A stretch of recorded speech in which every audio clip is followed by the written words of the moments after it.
श्रीऋणमोचन अंगारकस्तोत्रम्। स्कंद उवाच ऋणग्रस्तनराणां तु ऋणमुक्तिः कथं भवेत्। ब्रह्मोवाच वक्ष्येऽहं सर्वलोकानां हितार्थं हितकामदम्। अस्य श्री अंगारक महामन्त्रस्य गौतम ऋषिः अनुष्टुप् छन्दः।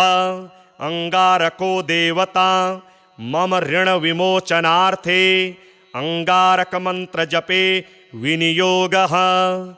ध्यानम् रक्तमाल्याम्बरधरः शूलशक्तिगदाधरः चतुर्भुजो मेषगतो वरदश्च धरासुतः। मंगलो भूमिपुत्रश्च ऋणहर्ता धनप्रदः। स्थिरासनो महाकायो सर्वकामफलप्रदः। लोहितो लोहिताक्षश्च सामगानां कृपाकरः। धरात्मजः कुजो भौमो भूमिदो भूमिनन्दनः। अंगारको यमश्चैव सर्वरोगापहारकः। सृष्टेः कर्ता च हर्ता च सर्वदेशैश्च पूजितः। एतानि कुजनामानि नित्यं यः प्रयतः पठेत् ऋणं न जायते तस्य श्रियं प्राप्नोत्यसंशयः। अंगारक महीपुत्र भक्तवन् भक्तवत्सल नमोऽस्तु ते ममाशेषं ऋणमाशु विनाशय। रक्तगन्धैश्च पुष्पैश्च धूपदीपैर्गुडोदनैः मङ्गलं पूजयित्वा तु मङ्गलाहनि सर्वदा। 21 नामानि पठित्वा तु तदन्तिके ऋणरेखा प्रकर्तव्या अंगारेण तदग्रतः। ताश्च प्रमार्जये नित्यं वामपादेन संस्मरन्। एवं कृतेन सन्देहः ऋणान्मुक्तः सुखी भवेत्। महतीं श्रियमाप्नोति धनदेन समो भवेत्। भूमिं च लभते विद्वान् पुत्रानायुश्च विन्दति। अंगारक महीपुत्र भगवन् भक्तवत्सल नमस्तेस्तु महाभाग ऋणमाशु विनाशय। भूमिपुत्र महातेजः स्वेदोद्भव पिनाकिनः। ऋणार्थस्त्वां प्रपन्नोऽस्मि गृहाणार्घ्यं नमोऽस्तु ते। स्कंद उवाच ऋणग्रस्तनराणां तु ऋणमुक्तिः कथं भवेत्। ब्रह्मोवाच वक्ष्येऽहं सर्वलोकानां हितार्थं हितकामदम्। अस्य श्री अंगारक महामन्त्रस्य गौतम ऋषिः अनुष्टुप् छन्दः। अंगारको देवता मम ऋण विमोचनार्थे अंगारक मंत्र जपे विनियोगः। ध्यानम् रक्तमाल्याम्बरधरः शूलशक्तिगदाधरः चतुर्भुजो मेषगतो वरदश्च धरासुतः। मंगलो भूमिपुत्रश्च ऋणहर्ता धनप्रदः। स्थिरासनो महाकायो सर्वकामफलप्रदः। लोहितो लोहिताक्षश्च सामगानां कृपाकरः। धरात्मजः कुजो भौमो भूमिदो भूमिनन्दनः। अंगारको यमश्चैव सर्वरोगापहारकः। सृष्टेः कर्ता च हर्ता च सर्वदेशैश्च पूजितः। एतानि कुजनामानि नित्यं यः प्रयतः पठेत् ऋणं न जायते तस्य श्रियं प्राप्नोत्यसंशयः। अंगारक महीपुत्र भक्तवन् भक्तवत्सल नमोऽस्तु ते ममाशेषं ऋणमाशु विनाशय।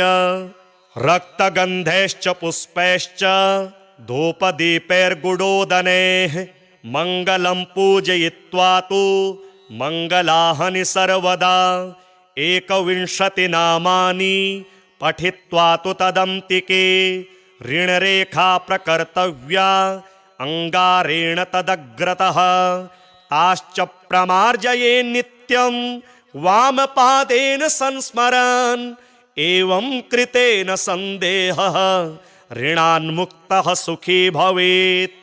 महतीं श्रियमाप्नोति धनदेन समो भवेत्। भूमिं च लभते विद्वान् पुत्रानायुश्च विन्दति।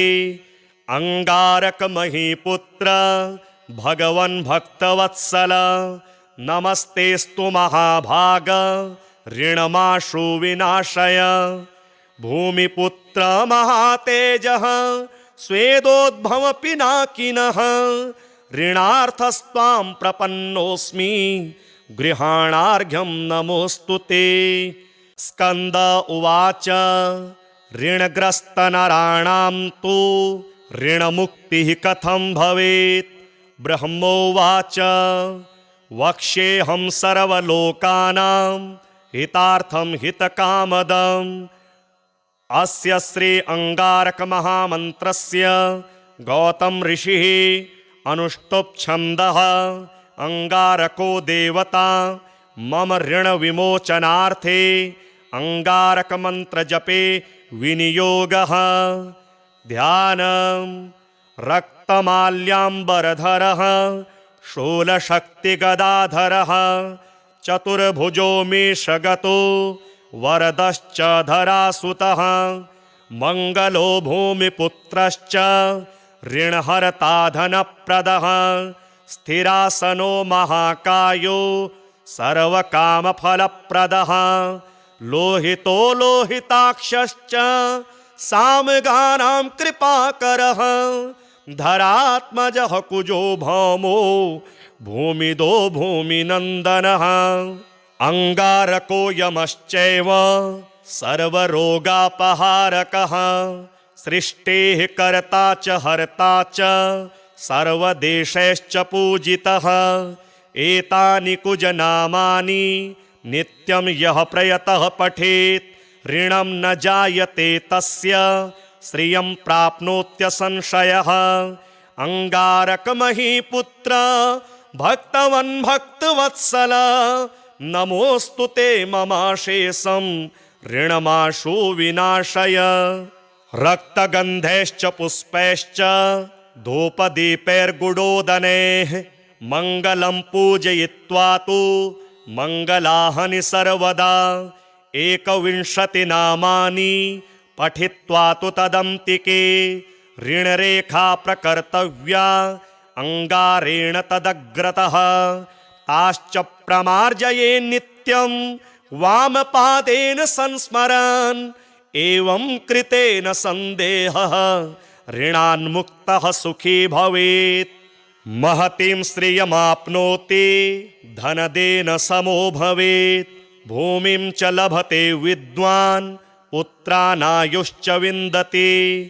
अंगारकमहीपुत्र भगवन् भक्तवत्सल नमस्तेस्तु महाभाग ऋणमाशु विनाशय।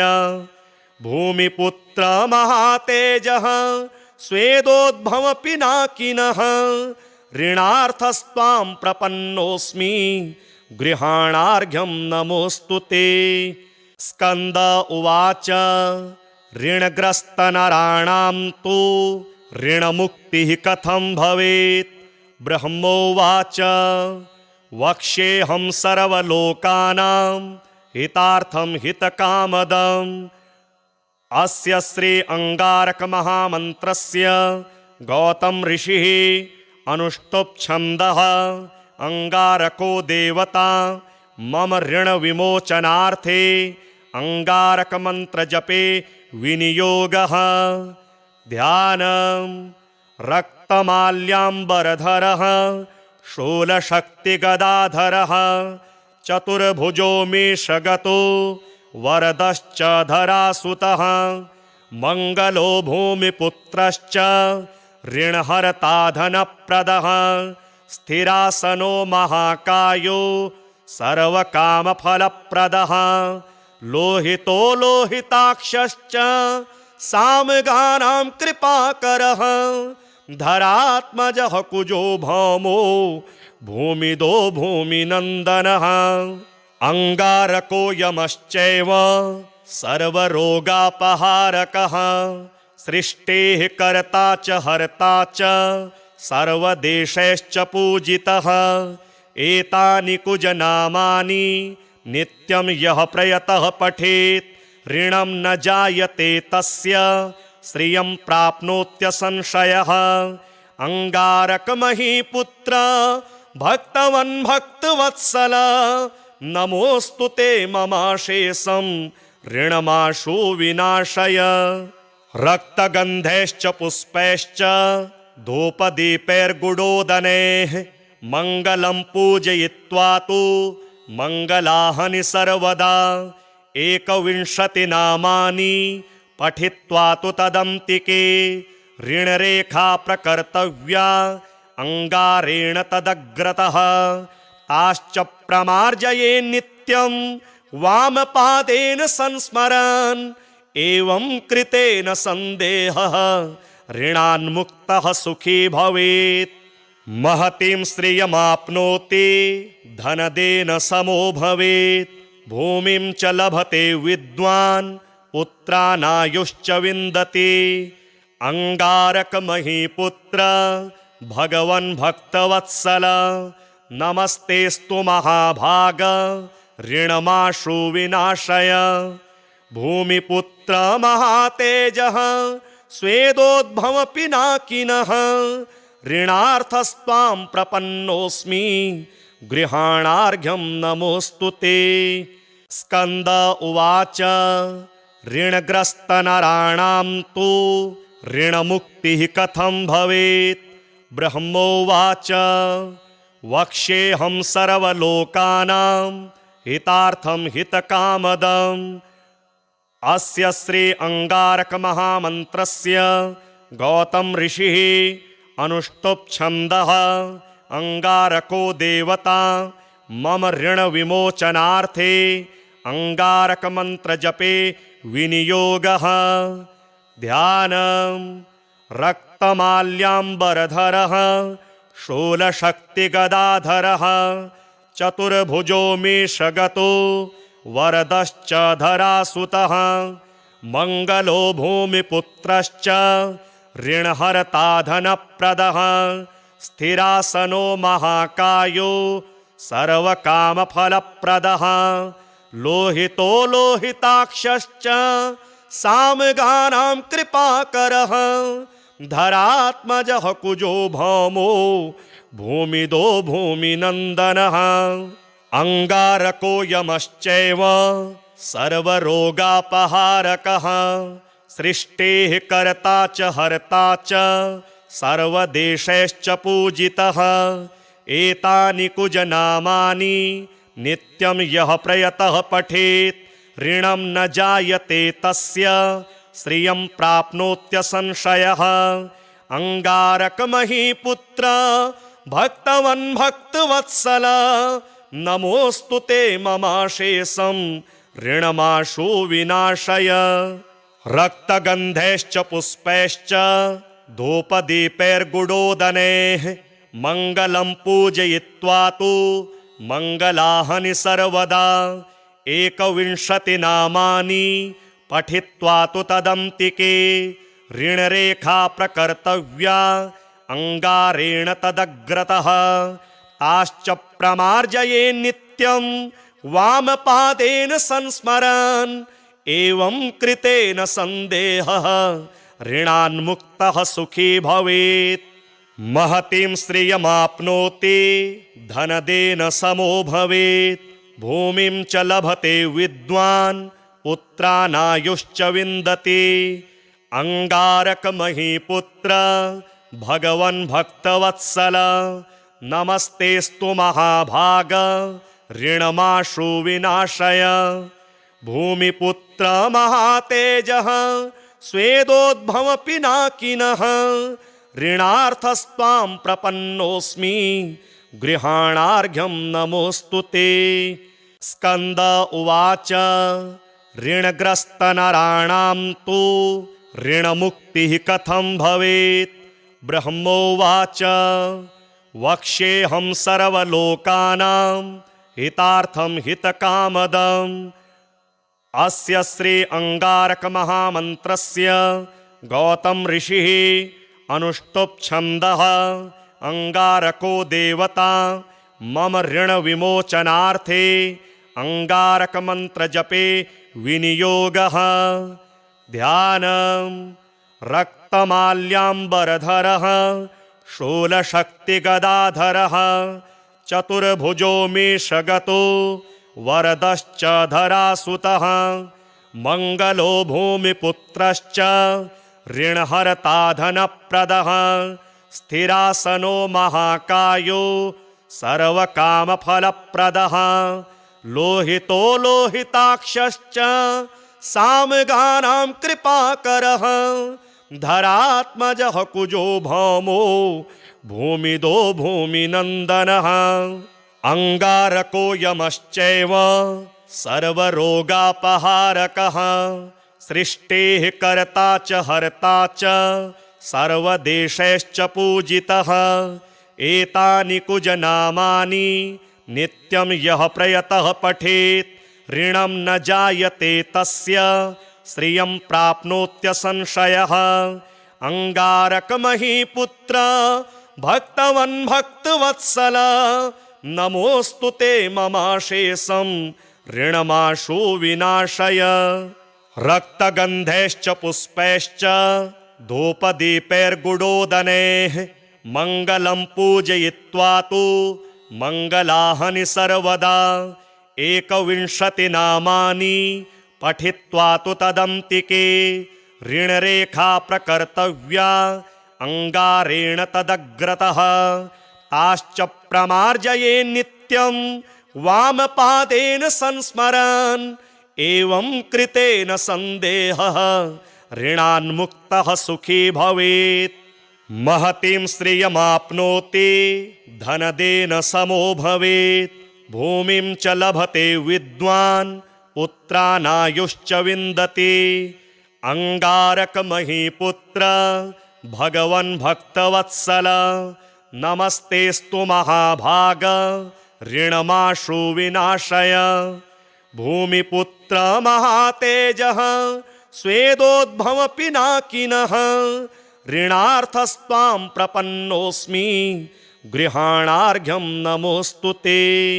स्कन्द उवाच ऋणग्रस्तनराणां तु ऋणमुक्तिः कथं भवेत्। ब्रह्मोवाच वक्ष्येऽहं सर्वलोकानां हितार्थं हितकामदम्। अस्य श्री अंगारक महामन्त्रस्य गौतम ऋषिः अनुष्टुप् छन्दः। अंगारको देवता मम ऋण विमोचनार्थे अंगारक मंत्र जपे विनियोगः। ध्यानम् रक्तमाल्याम्बरधरः शूलशक्तिगदाधरः चतुर्भुजो मेषगतो वरदश्च धरासुतः। मंगलो भूमिपुत्रश्च ऋणहर्ता धनप्रदः। स्थिरासनो महाकायो सर्वकामफलप्रदः। लोहितो लोहिताक्षश्च सामगानां कृपाकरः। धरात्मजः कुजो भौमो भूमिदो भूमिनन्दनः। अंगारको यमश्चैव सर्वरोगापहारकः। सृष्टेः कर्ता च हर्ता च सर्वदेशैश्च पूजितः। एतानि कुजनामानि नित्यं यः प्रयतः पठेत् ऋणं न जायते तस्य श्रियं प्राप्नोत्यसंशयः। अंगारकमहीपुत्र भक्तवन् भक्तवत्सल नमोऽस्तु ते ममाशेषं ऋणमाशु विनाशय। रक्तगन्धैश्च पुष्पैश्च धूपदीपैर्गुडोदनैः मङ्गलं पूजयित्वा तु मङ्गलानि सर्वदा 21 नामानि पठित्वा तु तदन्तिके ऋणरेखा प्रकर्तव्या अंगारेण तदग्रतः ताश्च प्रमार्जये नित्यं वामपादेन संस्मरन् एवं कृतेन संदेहः ऋणान्मुक्तः सुखी भवेत्।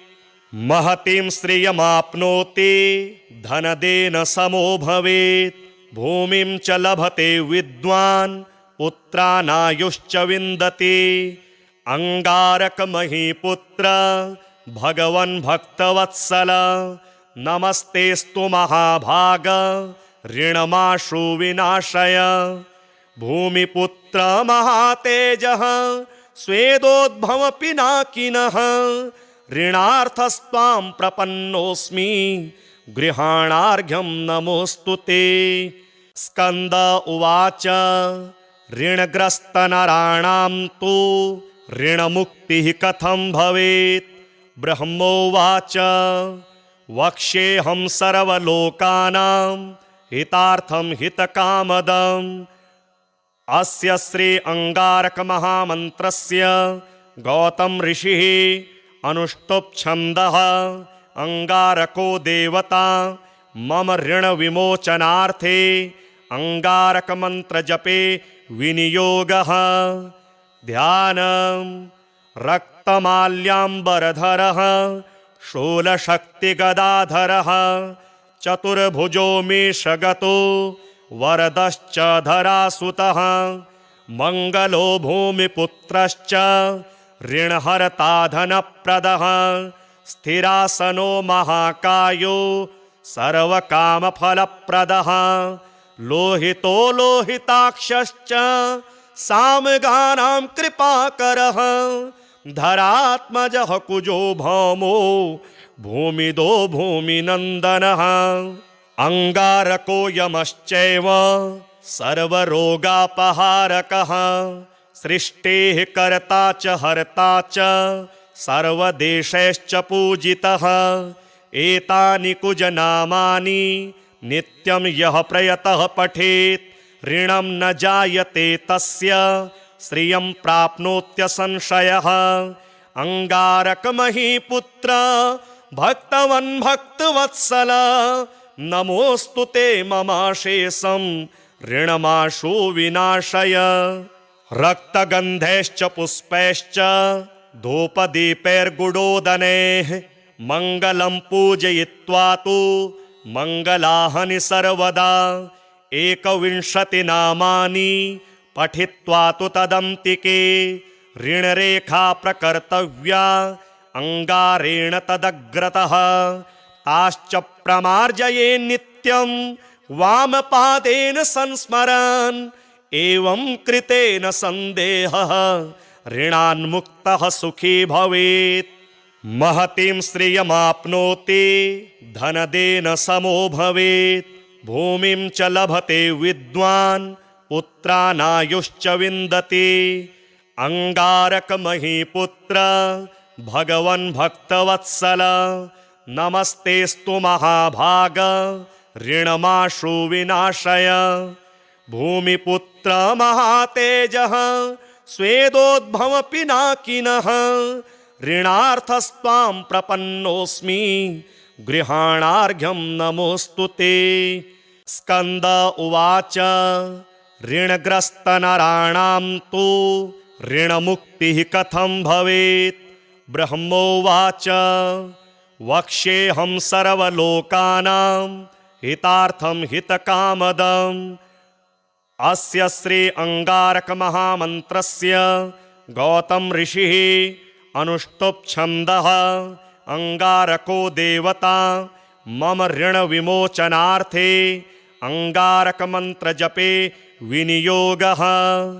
ध्यानं रक्तमाल्याम्बरधरः शूलशक्तिगदाधरः चतुर्भुजो मेषगतो वरदश्च धरासुतः मंगलो भूमिपुत्रश्च ऋणहर्ता धनप्रदः स्थिरासनो महाकायो सर्वकामफलप्रदः लोहितो लोहिताक्षश्च सामगानां कृपाकरः धरात्मजः कुजो भौमो भूमिदो भूमिनन्दनः अंगारको यमश्चैव सर्वरोगापहारकः सृष्टेः कर्ता च हर्ता च सर्वदेशैश्च पूजितः एतानि कुजनामानि नित्यं यः प्रयतः पठेत् ऋणं न जायते तस्य श्रियं प्राप्नोत्यसंशयः अंगारकमहीपुत्र भक्तवन् भक्तवत्सल नमोऽस्तु ते ममाशेषं ऋणमाशु विनाशय रक्तगन्धैश्च पुष्पैश्च धूपदीपैर्गुडोदनैः मङ्गलं पूजयित्वा तु मङ्गलाहनि सर्वदा 21 नामानि पठित्वा तु तदन्तिके ऋणरेखा प्रकर्तव्या अंगारेण तदग्रतः ताश्च प्रमार्जये नित्यं वामपादेन संस्मरन् एवं कृतेन सन्देहः ऋणान्मुक्तः सुखी भवेत् महतीं श्रियमाप्नोति धनदेन समो भवेत् भूमिं च लभते विद्वान् पुत्रानायुश्च विन्दति अंगारकमहीपुत्र भगवन् भक्तवत्सल नमस्तेस्तु महाभाग ऋणमाशु विनाशय भूमिपुत्र महातेजः स्वेदोद्भव पिनाकिनः ऋणार्थस्त्वां प्रपन्नोऽस्मि गृहाणार्घ्यं नमोऽस्तु ते स्कन्द उवाच ऋणग्रस्तनराणां तु ऋणमुक्तिः कथं भवेत् ब्रह्मोवाच वक्ष्येऽहं सर्वलोकानां हितार्थं हितकामदम् अस्य श्री अंगारक महामन्त्रस्य गौतम ऋषिः अनुष्टुप् छन्दः अंगारको देवता मम ऋण विमोचनार्थे अंगारक मंत्र जपे विनियोगः ध्यानं रक्तमाल्याम्बरधरः शूलशक्तिगदाधरः चतुर्भुजो मेषगतो वरदश्च धरासुतः मंगलो भूमिपुत्रश्च ऋणहर्ता धनप्रदः स्थिरासनो महाकायो सर्वकामफलप्रदः लोहितो लोहिताक्षश्च सामगानां कृपाकरः धरात्मजः कुजो भौमो भूमिदो भूमिनन्दनः अंगारको यमश्चैव सर्वरोगापहारकः सृष्टेः कर्ता च हर्ता च सर्वदेशैश्च पूजितः एतानि कुजनामानि नित्यं यः प्रयतः पठेत् ऋणं न जायते तस्य श्रियं प्राप्नोत्यसंशयः अंगारकमहीपुत्र भक्तवन् भक्तवत्सल नमोऽस्तु ते ममाशेषं ऋणमाशु विनाशय रक्तगन्धैश्च पुष्पैश्च धूपदीपैर्गुडोदनैः मङ्गलं पूजयित्वा तु मङ्गलाहनि सर्वदा 21 नामानि पठित्वा तु तदन्तिके ऋणरेखा प्रकर्तव्या अंगारेण तदग्रतः ताश्च प्रमार्जये नित्यं वामपादेन संस्मरन् एवं कृतेन सन्देहः ऋणान्मुक्तः सुखी भवेत् महतीं श्रियमाप्नोति धनदेन समो भवेत् भूमिं च लभते विद्वान् पुत्रानायुश्च विन्दति अंगारकमहीपुत्र भगवन् भक्तवत्सल नमस्तेस्तु महाभाग ऋणमाशु विनाशय भूमिपुत्र महातेजः स्वेदोद्भव पिनाकिनः ऋणार्थस्त्वां प्रपन्नोऽस्मि गृहाणार्घ्यं नमोऽस्तु ते स्कन्द उवाच ऋणग्रस्तनराणां तु ऋणमुक्तिः कथं भवेत्। ब्रह्मोवाच वक्ष्येऽहं सर्वलोकानां हितार्थं हितकामदम्। अस्य श्री अंगारकमहामन्त्रस्य गौतम ऋषिः अनुष्टुप् छन्दः। अंगारको देवता मम ऋण विमोचनार्थे अंगारकमन्त्रजपे विनियोगः। ध्यानं रक्तमाल्याम्बरधरः शूलशक्तिगदाधरः चतुर्भुजो मेषगतो वरदश्च धरासुतः मंगलो भूमिपुत्रश्च ऋणहर्ता धनप्रदः स्थिरासनो महाकायो सर्वकामफलप्रदः लोहितो लोहिताक्षश्च सामगानां कृपाकरः धरात्मजः कुजो भौमो भूमिदो भूमिनन्दनः अंगारको यमश्चैव सर्वरोगापहारकः सृष्टेः कर्ता च हर्ता च सर्वदेशैश्च पूजितः एतानि कुजनामानि नित्यं यः प्रयतः पठेत् ऋणं न जायते तस्य श्रियं प्राप्नोत्यसंशयः अंगारकमहीपुत्र भक्तवन् भक्तवत्सल नमोऽस्तु ते ममाशेषं ऋणमाशु विनाशय। रक्तगन्धैश्च पुष्पैश्च धूपदीपैर्गुडोदनैः मङ्गलं पूजयित्वा तु मङ्गलाहनि सर्वदा 21 नामानि पठित्वा तु तदन्तिके ऋणरेखा प्रकर्तव्या अंगारेण तदग्रतः ताश्च प्रमार्जये नित्यं वामपादेन संस्मरन् एवं कृतेन संदेहः ऋणान्मुक्तः सुखी भवेत्। महतीं श्रियमाप्नोति धनदेन समो भवेत् भूमिं च लभते विद्वान् पुत्रानायुश्च विन्दति। अंगारकमहीपुत्र भगवन् भक्तवत्सल नमस्तेस्तु महाभाग ऋणमाशु विनाशय। भूमिपुत्र महातेजः स्वेदोद्भव पिनाकिनः ऋणार्थस्त्वां प्रपन्नोऽस्मि गृहाणार्घ्यं नमोऽस्तु ते।